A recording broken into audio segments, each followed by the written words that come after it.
I'm Reverend Dr. Vanessa Lovelace, Assistant Professor of Hebrew Bible at Interdenominational Theological Center, and you are watching Empowering Voices.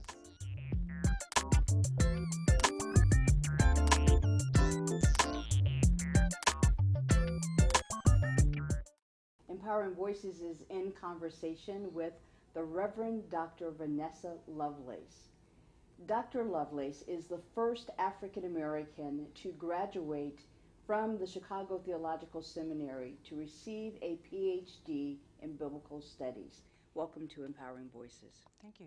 If you would first, Dr. Lovelace, tell us what is your scholarly focus? If you would just start out and share your thesis, what was your dissertation written about?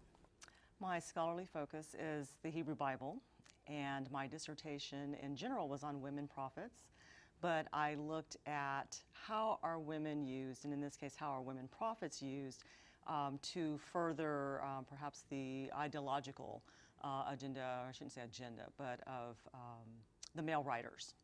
And so I looked at two specific women prophets in a specific time frame. I looked at Deborah and Huldah, who are the only two in the period that is referred to as the Deuteronomistic history, but it's the period from from Joshua through Kings. And Deborah is the first prophet, and Huldah is the last prophet, male or female, in that section of the books. And so I want to know what is about these two women specifically. Why are they only two women? So that might they have some symbolic meaning. So I looked at sociology and theories of women and gender and nation, and using work of two sociologists that look at that. Using their work, argued that Deborah and Huldah are the symbolic border guards who are the kind of the signs of the nation to let them know that this is who we are as the people of Yahweh, as the people of the covenant. And here are the boundaries, with Deborah on one end and Huldah on the other. And so each of those boundaries is beyond the land. So Deborah, if you are before the land and before the covenant, or with Huldah, if you've gone beyond this, so you're beyond the land and you're beyond the covenant. And so that these two are markers to say that here are the boundaries of the land and the covenant, and if we disobey God, then we'll lose the land. If we break the covenant, we'll lose the land. And so these two women are kind of the markers to say, here's where your boundaries are. And your theology, to undergird your argument, is womanist theology, is that correct? I would say a womanist perspective. And would you speak more to that? And then how does the border perspective for the two women, how does that help women when teaching a Bible study class for a woman in a church setting? The first part of your question in terms of the womanist sensibility, that bringing that experience of an African-American woman reading the Bible is not necessarily the same as other women reading the Bible. I come from a particular experience or experiences. I bring my mother, my grandmother's experiences. They are from the South. I am a native Californian, so it's a much different experience, but nonetheless, I still heard the stories from them of living in Jim Crow, of living in segregated South, attending segregated schools.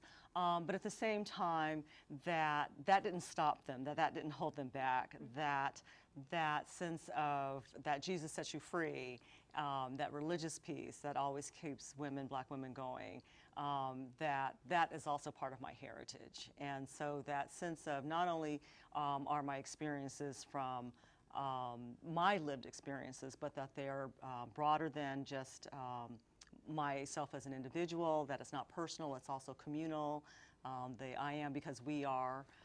But also that I embrace the men in our community, that I have a son and I want him to grow up to be whole and healthy, and so that it's looking at not just racism, but all of the things that would oppress all of our community. What is holding the black community back, and what are those things that enrich and encourage the black community are the things that as a womanist scholar, and as a person living those values, that I want to look at and bring to reading of the Bible. And within the context of reading of the Bible, your scholarship would apply to any person. I'd like for you to talk more about that, that it is just not limited to persons of color. In terms of the womanist piece, right. it's not. Even though using Alice Walker's term that it more applies to black women versus as lavender to purple, black women to white women's theology, that as we've grown as womanist scholars or as womanists in our social political identification, that we realize that we have to bring our other brothers and sisters who are suffering along, and that doesn't just mean if one of us suffers, we all suffer, regardless of race or socioeconomic background. And so that I'm glad that from my mentor like Linda Thomas, who have said we can and should begin to open it up to our other brothers and sisters, and so that issues like immigration, especially from the South, the southern border, that their struggle is also our struggle, and not to get lost into those, that's a Latino, Latina, or black difference, not to increase those tensions, but to begin to erase those. And within the context of the 21st century, why is it important to have biblical scholarship? Because it's important to have biblical scholarship. Just look at the media. Anywhere you look, there are references to the Bible. One of my favorite shows is NCIS. And just on one of the last episodes, there was a reference to this jawbone. And only this one person who knew the Bible was able to say, oh, that's a biblical reference to Samuel and the jawbone. So even today, whether you're watching television, if it's literature, if it's the vitriolic nature of politics today, it's still largely around biblical issues, whether it's so-called moral issues of abortion or immigration or some of the other Medicare, or Medicaid, health care. Those are still biblically, the conversations around them often are biblical. And so our Bible just permeates our Western society, and you can't get away from it. So it's good to be educated. Right. And that's where my role comes in, is that to educate people so that they're not biblically illiterate. And that's what we have in America. We have too much biblical illiteracy. And that is why I'm honored to be able to interview you as being one of the few, if you will, African-American biblical scholars in North America, or worldwide, we could say, but within the context of being African-American. Talk about the person, some of the persons whose shoulders, if you will, that you're standing on. Directly those who influenced me, where have been in contact with them, I said, that's what I want to do. I knew that God had called me to teach in the seminary, but it was first having Randall Bailey come and speak at Trinity when we were down at 532, and Pastor Wright was the pastor then. And when Dr. Bailey was giving his presentation, and Pastor Wright held up his Bible and said, and look, he's not reading from an English Bible. He's reading from a Hebrew Bible. And then Dr. Weems came in a couple years later, Dr. Renita Weems, and formerly Vanderbilt University, and she was just such an influence, and I later learned that she also was a Hebrew Bible scholar. And so those two, and the richness of the way she presented the Hebrew Bible, that is so us. That's the real us as people of faith. And we get sometimes too otherworldly in the New Testament, but the Old Testament, the Hebrew Bible is where all the warts and all the fights and all the dysfunction, which is who we are, is in the Hebrew Bible. And that's why I really knew Hebrew Bible is the area that I wanted to study. Our last question is always the same for our Empowering Voices guests. Empowering Voices, uplifting the voice of the voiceless, is our intentional title.